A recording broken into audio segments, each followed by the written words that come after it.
Hello बच्चों, good morning. कैसे सभी? बढ़िया हैं? चलिए फिर स्टार्ट करते हैं lecture number 5, scalar and vector का लेक्चर नंबर 5। इसको हम लोग लास्ट क्लास में जहाँ पे ख़त्म किए थे वहीं से कंटिन्यू करेंगे। ठीक है, इस लेक्चर में जो लास्ट क्लास में हम लोग जहाँ कंप्लीट किए थे वहीं से स्टार्ट करेंगे। लास्ट क्लास में मैं आपको बता रहा था एडिशन ऑफ टू वेक्टर। ठीक है, तो उसमें क्या बताया था मैंने कि कैसे दो वेक्टर को ऐड किया जाता है।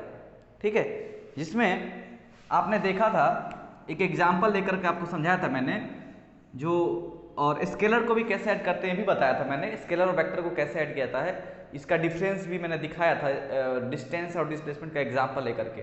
ठीक है, तो वहाँ से आपको हमको लगता है ओवरऑल एक आइडिया हो गया होगा कि हाँ सर समझ में आ गया है कि अगर मान लीजिए एक वेक्टर ऐसा दिया है, ठीक है, कोई ए बी वेक्टर ऐसा दिया है और साथ में यहाँ से कोई एक वेक्टर है, यहाँ से कोई बी सी वेक्टर है। ठीक है, तो इसको सर ऐड करने के लिए या फिर आप समझ सकते हैं कहीं आपको ऐसा दिया एक वेक्टर ए बी वेक्टर हो गया, चलिए यहाँ नाम देते हैं वेक्टर ए हो गया, कोई यहाँ पे एक वेक्टर दिया है वेक्टर बी हो गया, कोई इधर वेक्टर दिया है वेक्टर सी हो गया, कोई यहाँ पे वेक्टर दिया है सपोज डी हो गया, कोई ऐसे दिया है वेक्टर ई हो गया। अब इन सभी वेक्टर को ऐड करने के लिए क्या करना होता है कि हम लोग क्या करना होता है, हम लोग को यही करना होता है कि जैसे vector A B C D E में ये first vector second third fourth fifth second vector के टेल को फर्स्ट वेक्टर के हेड से मिला देते हैं और इसको ऐसे शिफ्ट करेंगे जैसे इसका मैग्नीट्यूड एंड डायरेक्शन चेंज ना हो। याद है ना, वेक्टर फ्री वेक्टर को कैसे मूव कर सकते हैं without changing its magnitude and direction. तो इसको आप अगर ऐसे मान रहे हैं तो इसको कुछ इस तरीके से शिफ्ट कर सकते हैं बिना आपका इसका एंगल चेंज किए। तो मैं अगर इसको कुछ सभी वेक्टर को यहाँ पे ड्रॉ करना चाहूँ तो कैसे बनेगा देखिए, तो ये हो जाएगा A B vector, sorry A vector, B vector को लाके कहाँ रखना पड़ेगा, यहाँ पे। वेक्टर ए को मैंने यहाँ शिफ्ट कर लिया, वेक्टर बी को कुछ यहाँ लग रखना पड़ेगा, कुछ इतना ही एंगल पे, सेम एंगल पे, मैग्नीट्यूड भी सेम रखना होगा। ठीक है, तो हो गया बी वेक्टर। हल्का बहुत ऊपर नीचे चलेगा है ना। अब बी वेक्टर ऐसे मैं नहीं ड्रॉ कर दूंगा, थोड़ा सा ऊपर नीचे चलेगा, एग्जैक्ट तो हम ड्रॉ नहीं कर सकते बट आपको दिखना चाहिए कि हाँ ये कुछ बराबर दिख रहा है। ठीक है, वेक्टर बी हो गया, थोड़ा सा ऊपर ही हो गया है और हल्का नीचे ही जाएगा बट चलता है, उतना चलेगा, उससे उतना दिक्कत नहीं है। और वेक्टर सी कैसे होगा, वेक्टर सी एकदम ऐसे आएगा, यहाँ पे लगेगा। ठीक है, ये वेक्टर सी हो जाएगा। वेक्टर डी कुछ इस तरीके से लगेगा। ठीक है, वेक्टर डी हो गया, फिर वेक्टर ई ऐसा लगेगा, ये वेक्टर ई हो गया। रिजल्टेंट वेक्टर कहाँ पे होगा, फर्स्ट वेक्टर, अच्छा मैंने कैसे किया समझ में आया ना, सेकेंड वेक्टर के टेल को फर्स्ट वेक्टर के हेड से जोड़ दिया, थर्ड वेक्टर के टेल को उसके पिछले वेक्टर के हेड से जोड़ा, फोर्थ वेक्टर के टेल को उसके पिछले वेक्टर के हेड से जोड़ा, फिफ्थ वेक्टर के टेल को उसके पिछले वेक्टर के हेड से जोड़ा। और इसका इन सभी का रिजल्टेंट कैसे निकालेंगे, जो आर होगा, आर रिजल्टेंट वेक्टर होगा, उसमें क्या करेंगे फर्स्ट वेक्टर के टेल को आखिरी वेक्टर के हेड से जोड़ देते हैं तो हमें क्या देता है, ये रिजल्टेंट वेक्टर देता है। और यहाँ पे आप लिख सकते हैं कि R vector is equal to किसके बराबर है, तो vector A plus vector B plus vector C plus vector D plus vector E, ये आपका रिजल्टेंट वेक्टर हुआ। ठीक है, तो ना कि ये इस तरीके से हम लोग वेक्टर ऐड करते हैं। और बेसिकली हम लोग ने समझने के लिए तो दो ही वेक्टर लेते हैं ताकि मैंने एडिशन समझ में आ जाए आपको, बट ऐसा भी अगर आपको दिखे ना तो आप घबराएंगे नहीं, इसको ऐसे सॉल्व कर लेंगे। समझ में आया ना? चलिए ओके। अगर अच्छा इसमें आपने क्या देखा था, ये सभी किस में है, ये सभी सेम लूप है। और ये जो आपको दिखा, अगर ये घूमते हुए ऐसे आ जाता तो ये भी सेम लूप हो जाता, लेकिन ये घूम के ऐसे नहीं आ रहा है, ये यहाँ से ऐसे जा रहा है। ठीक है, ये सब ऐसे क्या था, ये सभी सेम लूप में थे और ये क्या है, अपोजिट लूप है।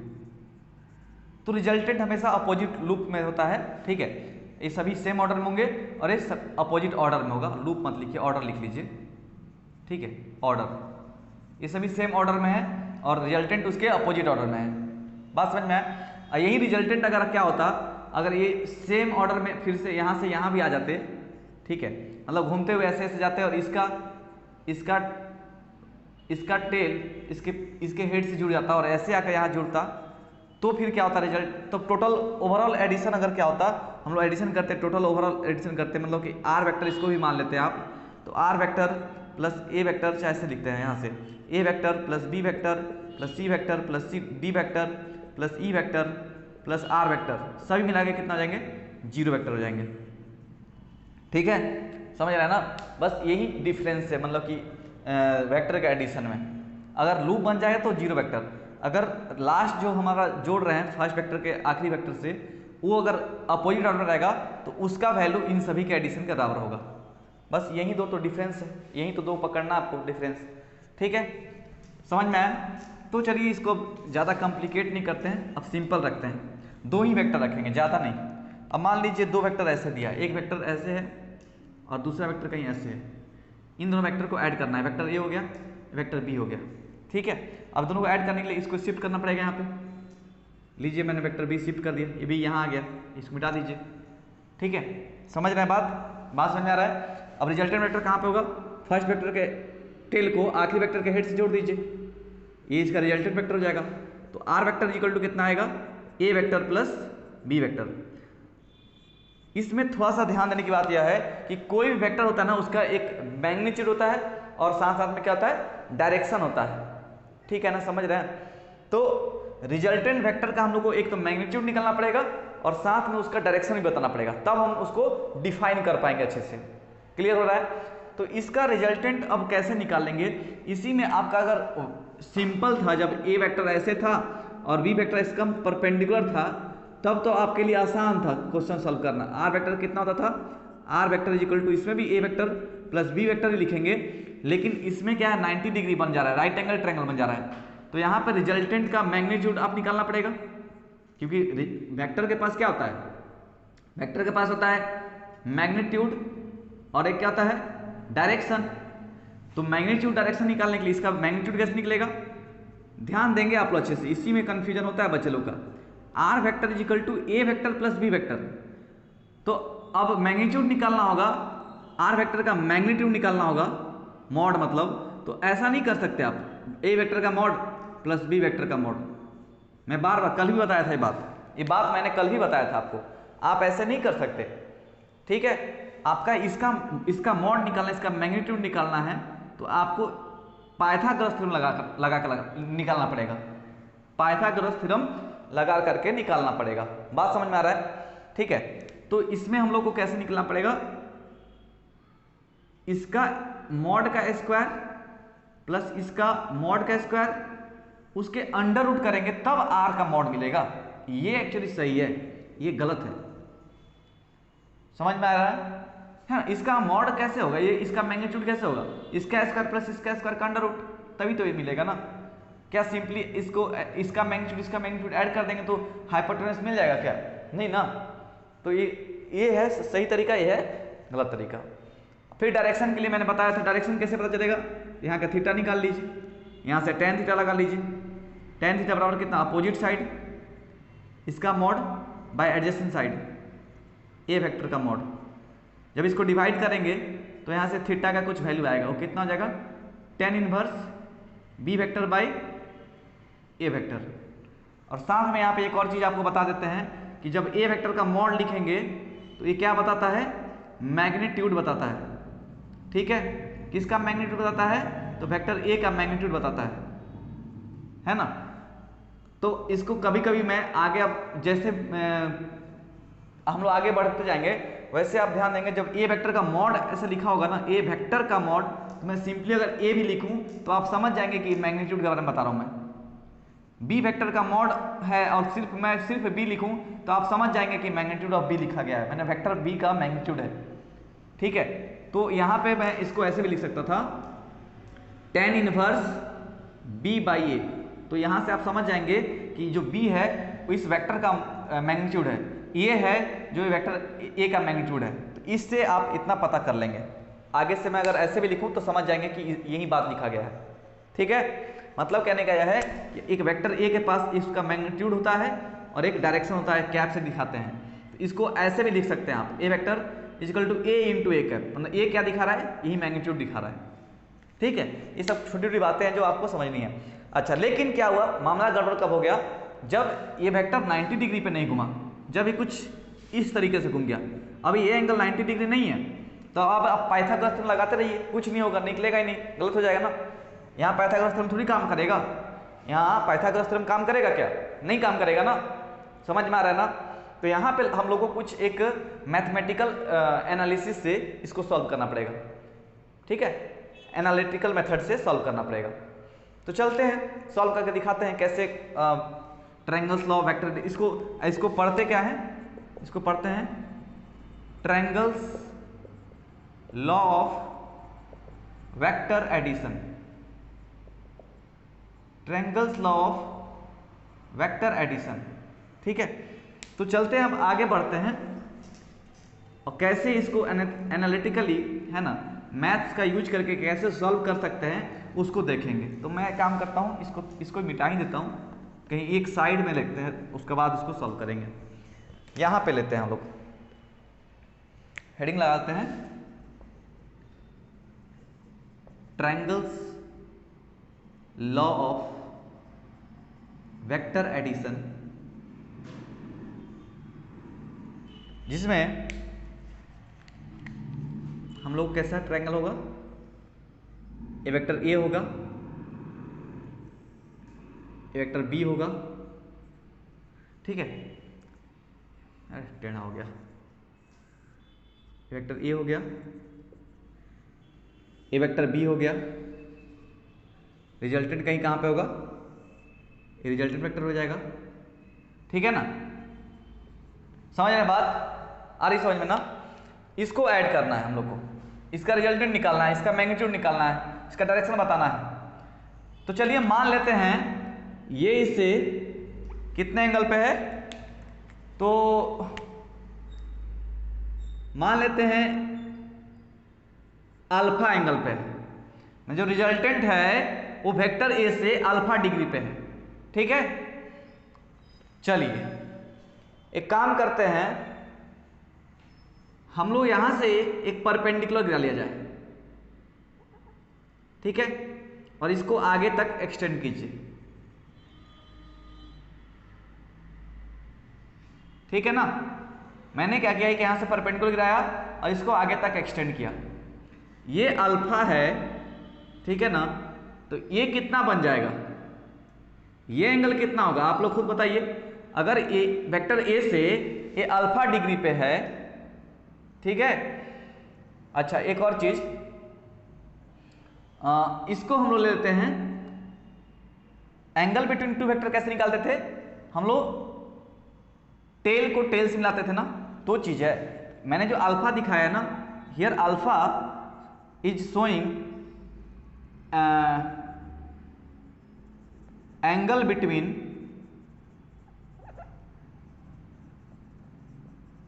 Resultant vector and A vector. ये अल्फा किसके किसके बीच का एंगल है, resultant vector and A vector. अब ये देखिए ए वेक्टर ए है, तो वेक्टर ए का डायरेक्शन ऐसा है, तो ये आगे तक आप एक्सटेंड कर रही हैं। तो अब आपको याद है कि दो वेक्टर के बीच में एंगल कैसे निकालते थे, वेक्टर ए और वेक्टर बी आपको दिया है, मान लीजिए कहीं एक वेक्टर ए दिया है और एक आपको एक वेक्टर बी दिया है, आपको यहाँ पे एक वेक्टर बी दिया है। अब दोनों के बीच में एंगल कैसे निकालते थे, याद कीजिए, थोड़ा सा याद है आप लोगों को, एंगल बिटवीन टू वेक्टर हम लोग क्या करते थे, इसके टेल को इसके टेल से मिलाते थे। तो दो तरीके से, आइदर इसको आगे शिफ्ट कर लीजिए, तो इसको यहाँ शिफ्ट कर लीजिए। अगर इसको आगे शिफ्ट कर लेंगे तो ये यहाँ चला आएगा, ये वेक्टर ए हो गया, ठीक है। तो ये हो गया एंगल इन लोग का थीटा, याद आ रहा है, ऐसे नहीं करते थे। तो हमारा ये एंगल ही तो ये वेक्टर ए का डायरेक्शन है, ये वेक्टर ए का डायरेक्शन है, वेक्टर बी यहाँ पे है, तो इसके टेल को मैं अगर शिफ्ट कर दूं यहाँ पे, यही तो हमारा एंगल बन जाएगा वेक्टर ए और वेक्टर बी में। तो मान लेते हैं थीटा एंगल बनाया है, ठीक है। Alpha is angle between resultant vector and A vector, and theta is angle between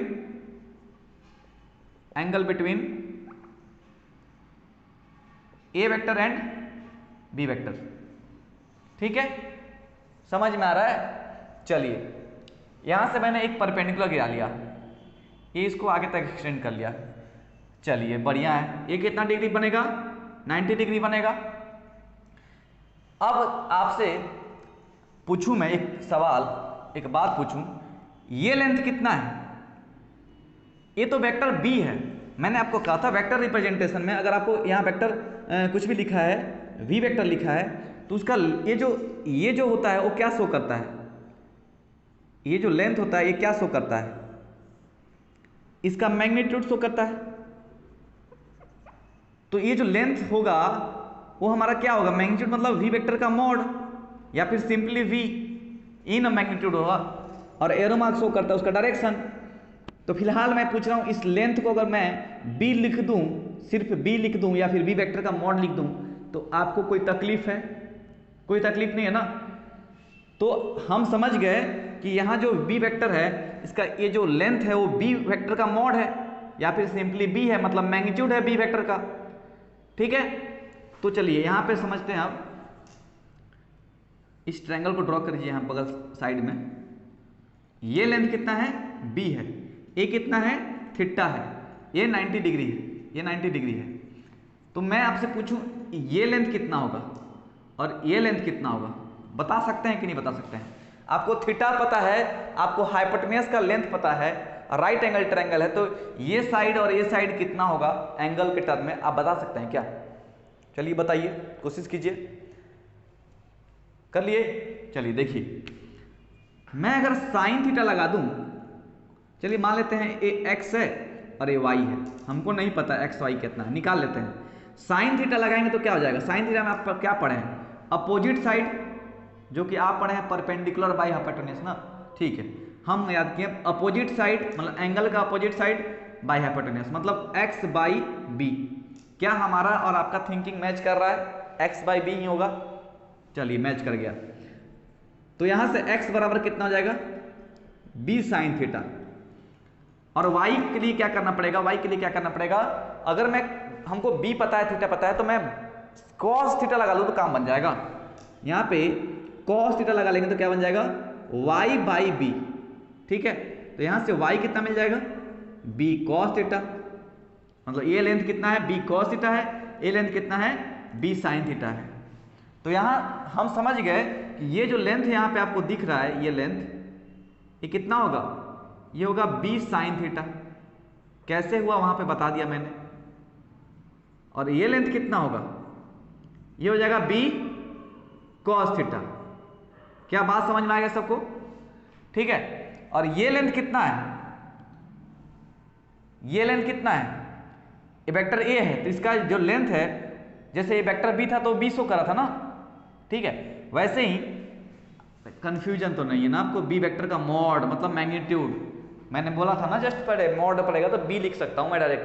तो a वेक्टर a है तो इसका लेंथ सिर्फ a शो करेगा, मतलब a वेक्टर का मॉड। तो मैं इसको a मान सकता हूं ना। तो टोटल लेंथ कितना हो जाएगा? a plus b cos theta. Clear? चलिए बहुत अच्छा, आगे बढ़े, इजाजत है? चलिए very good, thank you so much. Naming कर लेते हैं, कुछ नेम नहीं दिया मैंने, नाम दे देते हैं कुछ। इसको दे दो कितना? P Q R तो यहाँ पे है, P Q M N। N तो आना चाहिए हर जगह, है ना? ठीक है, P Q M N। ठीक है, चलिए, नहीं तो एक काम करते हैं, MNOP, MNOP। ठीक है, अब सही है ना? MNOPQRST सही है। MNOP में इसमें आप कुछ OMN कुछ लग रहा है बनते हुए, OMN, ये क्या बन रहा है? ये क्या बन रहा है? कुछ है? एक राइट एंगल ट्रायंगल बन रहा है। समझ में आ रहा है क्या? चलिए, तो इन ट्रायंगल OM, अच्छा इन राइट एंगल ट्रायंगल लिख लीजिए, in right angle triangle OMN, M N क्या मिलेगा हमें, इसका लेंथ निकल सकता है अब पाइथागोरस लगा करके, यूजिंग पाइथागोरस थ्योरम हम लिख सकते हैं ओ एम का whole square is equal to O N का whole square plus M N का होल स्क्वायर, या फिर लिख सकते हैं O M is equal to root under O N का whole square plus M N का होल स्क्वायर। अब ये ओ एम क्या है, ये ओ एम क्या है, ये आर वेक्टर का मॉड तो है, तो मैं लिख सकता हूं ओ एम के जगह पे आर वेक्टर का मॉड। कोई तकलीफ है नहीं ना, is equal to root under O N क्या है, O N is equal to आप लिख सकते हैं कितना, A plus B cos theta, ये लेंथ कितना है A plus B cos theta, and M N क्या है बी साइन थीटा। तो जहां जहां आपको ओ एन दिख रहा वहां ओ एन पुट कर दीजिए, कितना हो जाएगा A plus B cos theta उसका whole square plus M N कितना है B sine theta, B sine theta का होल स्क्वायर, उसके ऊपर रूट लगा हुआ है। हमें आर निकाला था, मैग्नीट्यूड निकाला था, यही तरीका है सॉल्व करने का। तो हम क्या करेंगे, अब आर वेक्टर का mod is equal to R भी कभी कभी लिखा जाता है, इसको सॉल्व करेंगे। अब रूट के अंदर सॉल्व कीजिए आप, कितना मिलेगा ए प्लस बी का होल स्क्वायर लगा दीजिए, A square plus B square cos square theta plus 2ab cos theta plus B square sine square theta. क्या क्या कर सकते हैं यहां से, और क्या कर सकते हैं, कुछ कॉमन जा रहा है देखेंगे तो यहाँ B square theta B square common चल जा रहा है, और इसको इधर लाइए तो यहां से लिख सकते हैं A square plus B square cos square theta plus sine square theta, ये कॉमन ले गया मैंने, प्लस 2ab कॉस थीटा। यहां से और आगे बढ़ेंगे तो क्या हो जाएगा, आर वेक्टर का मॉड इक्वल टू आर बराबर, अब आपको याद हो तो cos square theta plus sine square theta कितना देता है 1 देता है, तो हम क्या कर देंगे इसको लिख देंगे A square plus B square plus 2ab cos theta, और यहाँ पे रीजन दे देंगे since sine square theta plus cos square theta equal to कितना होता है 1 होता है, और यही आपका रिजल्टेंट का वैल्यू है। समझ में आया सबको, हाँ क्लियर हो रहा है। चलिए फिर आगे बढ़ा जाए, वेरी गुड। कैसे कैसे हुआ, क्लियर हो गया ना। मैंने क्या किया, ये हमें OPM एक वेक्टर था, vector A plus vector B को ऐड करना था, उसका रिजल्टेंट निकाला था। उसको रिजल्टेंट निकालने के लिए मैंने क्या किया, इस यहाँ से एक परपेंडिकुलर गिराया और इस वेक्टर को हमने आगे तक एक्सटेंड किया, ठीक है, इस लाइन को आगे तक एक्सटेंड किया। तो वहां से क्या देखे, उसके बाद हमने देखा कि रिजल्टेंट वेक्टर मान लेते हैं वेक्टर ए से अल्फा डिग्री पे है, और ये दोनों वेक्टर में जो एंगल बन रहा है वो हम लोग क्या करते हैं टेल को टेल से मिला देते हैं। तो इसको मैंने जब आगे शिफ्ट किया, ठीक है, इसको आगे शिफ्ट किए तो ये हम लोग मान लिए कि theta is angle between vector A and vector B, ठीक है। अब यहाँ जब थीटा बन गया तो ये एक ट्रायंगल बना, राइट एंगल ट्रायंगल छोटा वाला, तो वहाँ पे आप दिखाया कि अगर वेक्टर बी ए है तो इसका मैग्नीट्यूड कितना होगा, बी होगा। तो वहाँ से आप तोड़ करके एक्स और वाई बता दिए, तो एक्स वाई कितना निकला, बी कॉस थीटा और बी साइन थीटा, ठीक है। उसके बाद आप क्या किए, ये पूरा होल ट्रायंगल में देखिए, होल ट्रायंगल देखे तो ये लेंथ और ये लेंथ मिला आपको, ये total A plus B cos theta, ये बी साइन थीटा। तो यहाँ से अब राइट एंगल ट्रायंगल को पाइथागोरस में लगा करके हमने सॉल्व कर दिया, रिजल्टेंट इतना आएगा, ये है आपका रिजल्टेंट का वैल्यू, ठीक है, समझ में आया। अब इसमें ये मैंने जनरल है, ये हर जगह अप्लीकेबल है, ये हर जगह काम करेगा। लेकिन वो राइट एंगल ट्रायंगल जो हो रहा था वही देखिए यहाँ पे भी सॉल्व कर सकते हैं उसको, वेक्टर ए ऐसे है और वेक्टर बी ऐसे है, तो आप डायरेक्ट लगा रहे थे आर वेक्टर का मॉड कितना निकाल रहे थे, ए स्क्वायर प्लस बी स्क्वायर का अंडर रूट, आप डायरेक्ट यहाँ लगा दीजिए। थीटा कितना हो रहा है, वेक्टर ए है वेक्टर बी है, दोनों के बीच में एंगल कितना बन रहा है, तो एंगल निकालने के लिए क्या करना होता है, टेल को टेल से मिलाना होता है। तो इधर इसको आगे कर लीजिए तो इसको यहाँ कर लीजिए, तो टेल से जब टेल मिलाएंगे, मैं आगे कर रहा हूँ ए वेक्टर को, तो ये कितना बन रहा है 90 डिग्री, मतलब थीटा इज इक्वल टू कितना है 90 डिग्री है। तो यहाँ थीटा 90 पुट करेंगे तो कितना हो जाएगा, कॉस 90 डिग्री पे कितना आता है 0, तो ये पूरा टर्म 0 हो जाएगा। तो देखिए फिर से वही बन गया ए स्क्वायर प्लस बी स्क्वायर का अंडर रूट, वहीं तो आ गया। तो ये जनरलाइज केस है, ये हर जगह काम करेगा। और वो अगर आपका भाग्य अच्छा है, क्वेश्चन आसान देना होगा तो 90 डिग्री पे घुमा देगा, तो उससे भी कर देंगे डायरेक्ट, तब इसको नहीं लगाएंगे। लेकिन आप कोशिश करेंगे यही हर जगह लगाने के लिए, ये हर जगह काम कर जाएगा। ठीक है, थीटा कुछ भी हो, angle between A and B कुछ भी हो, ये काम करेगा। और आपको पता है angle between A and B हमेशा greater than equal to 0 and less than equal to 90 degree 180 degree ही होगा, उससे ज़्यादा आपको कहीं मिलेगा भी नहीं। ठीक है, मैंने बताया था लास्ट क्लास में ये बात। ठीक है ना, चलिए अब मैग्नीट्यूड तो मिल गया, आर वेक्टर का मैग्नीट्यूड तो मिल गया कि ये होगा इतना, A square plus B square plus 2ab cos theta का अंडर रूट। लेकिन साथ में वेक्टर को डिफाइन करने के लिए दो चीज चाहिए, डायरेक्शन भी तो बताना पड़ेगा।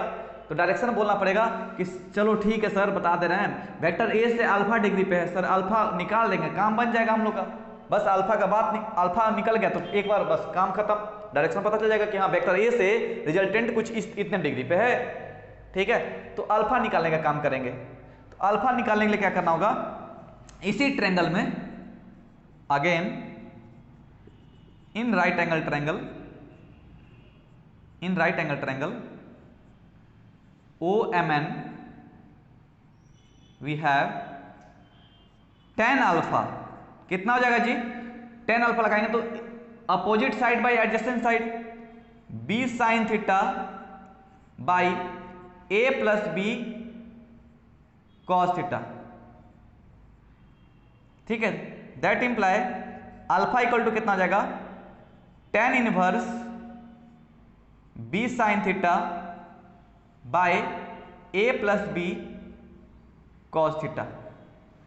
समझ गए, क्लियर है सबको, क्लियर कैसे हुआ समझ में आया। तो ये अल्फा पता लीजिए, अब ये आपको डायरेक्शन दे देगा और ये आपको क्या दे देगा, मैग्नीट्यूड। तो हो गया ना काम, आर वेक्टर का काम हो गया, डायरेक्शन बता दिया, मैग्नीट्यूड बता दिए।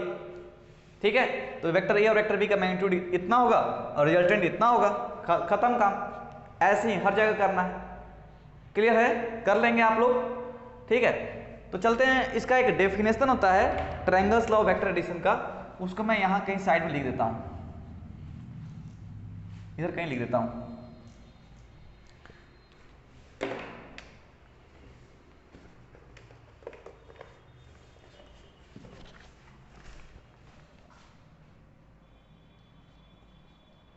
Definition of triangles law of vector addition, इसमें लिखते हैं इफ टू वेक्टर्स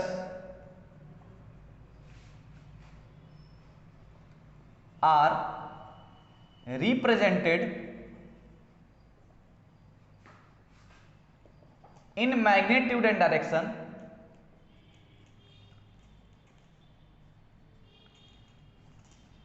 आप लोग डायरेक्शन पूरा लिखेंगे, मैंने DIRTN लिख दिया, magnitude and direction by the two sides of a triangle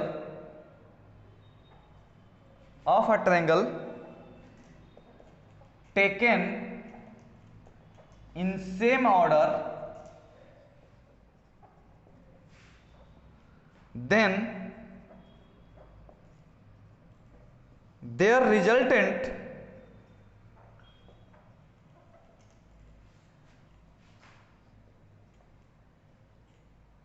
is represented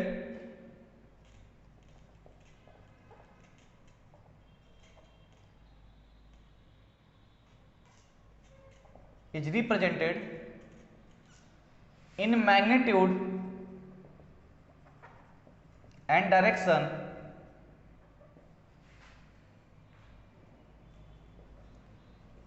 by the third side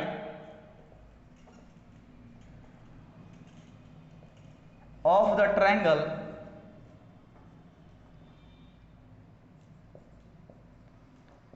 taken in opposite order। बस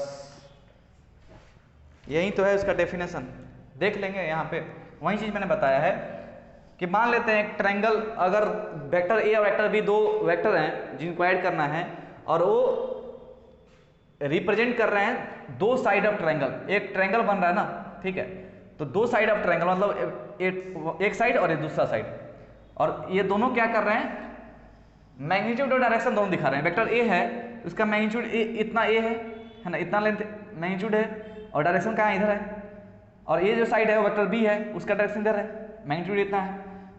वो दोनों सेम ऑर्डर में है, ऐसे ऐसे, ठीक है। वही बोल रहा है if two vectors are represented in magnitude and direction by the two sides of triangle taken in same order, then the resultant is represented in magnitude and direction by the third side of triangle taken in opposite order।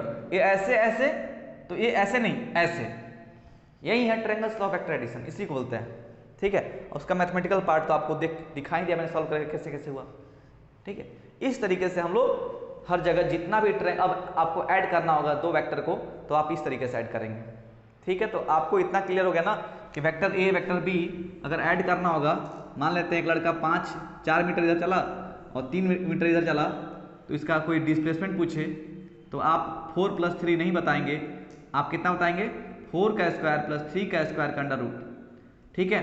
अगर आपको कोई बच्चा मान लीजिए ऐसा चलता दिखाई दे रहा है 4 मीटर इधर, और वो इतना से 30 डिग्री पे मुड़ करके 3 मीटर गया है, ठीक है, तो आपका रिजल्टेंट कितना हो जाएगा जी, एंगल बिटवीन टू वेक्टर कितना आ रहा है, 30 डिग्री तो होगा ना, इसको आगे करेंगे तो 30 डिग्री बनेगा, तो थीटा हमारा कितना हो रहा है, थीटा हमारा आ रहा है, थीटा हो रहा है कितना, 30 डिग्री, तो रिजल्टेंट कितना हो जाएगा, अंडर रूट 4 का स्क्वायर प्लस 3 का स्क्वायर प्लस 2 × 4 × 3 × cos 30 डिग्री। अब इसको सॉल्व कर लेंगे तो आपका आंसर आ जाएगा, ये आपका रिजल्टेंट का वैल्यू होगा, ठीक है। अल्फा निकाल लेंगे, अल्फा कितना हो जाएगा, tan इनवर्स b sin theta, b sin 30 degree, b कितना है, मान लेते हैं ए है और ये b है, तो b मतलब 3 sin 30 डिग्री बाय a कितना है 4 प्लस b कितना है 3 cos 30 डिग्री। यहाँ से सॉल्व करेंगे तो थीटा अल्फा निकल जाएगा, ठीक है। इस तरीके से आपको एडिशन करना होगा, समझ में आया। चलिए उम्मीद करते हैं आपको triangles law of vector addition clear हो गया, ठीक है। अब कोई कंफ्यूजन नहीं होनी चाहिए आपको, ठीक है। और इसके बाद एक आता है पैरेललोग्राम ऑफ वेक्टर एडिशन, होता कुछ इसी तरीके से है, कुछ नया नहीं उसमें, मतलब आप इतना समझिए स्केलर वेक्टर अगर चैप्टर पढ़ रहे हैं, ठीक है, और आपका इसका वेक्टर एडिशन सीखना है तो आपको 10 फॉर्मूला सीखने की जरूरत नहीं है। हाँ अलग बात है एक parallelogram law of vector addition भी आता है, ठीक है, बट आप अगर triangles law of vector addition सीख गए हैं तो आपको ये पैरेललोग्राम लॉ नहीं भी आता है तो कोई फर्क नहीं पड़ता, ठीक है। इसी से आपका हर एक क्वेश्चन, आपका फर्स्ट ईयर का जितने क्वेश्चन होंगे, सेकेंड ईयर में जितने क्वेश्चन मिलेंगे, इसी को यूज करके आप हर क्वेश्चन को सॉल्व कर सकते हैं, ठीक है। उसमें भी कुछ देखिएगा, मैं बताऊंगा आपको, ऐसे पढ़ा दूंगा, बट आपको parallelogram law of vector addition में कुछ नया देखने को नहीं मिलेगा। इसी चीज़ को थोड़ा बस नाक ऐसे नहीं पकड़ना, थोड़ा ऐसे पकड़ना, चाहे अभी हम लोग ऐसे पकड़े थे उसमें ऐसे पकड़ना होगा, बात लेकिन नाक ही पकड़ने का है, वही है जो एडिशन सीखना है वेक्टर का, ठीक है। चलिए फिर आज लेक्चर यहीं खत्म करते हैं, नेक्स्ट मिलेंगे हम लोग पैरेललोग्राम ऑफ वेक्टर एडिशन लेकर के, ठीक है। Thank you.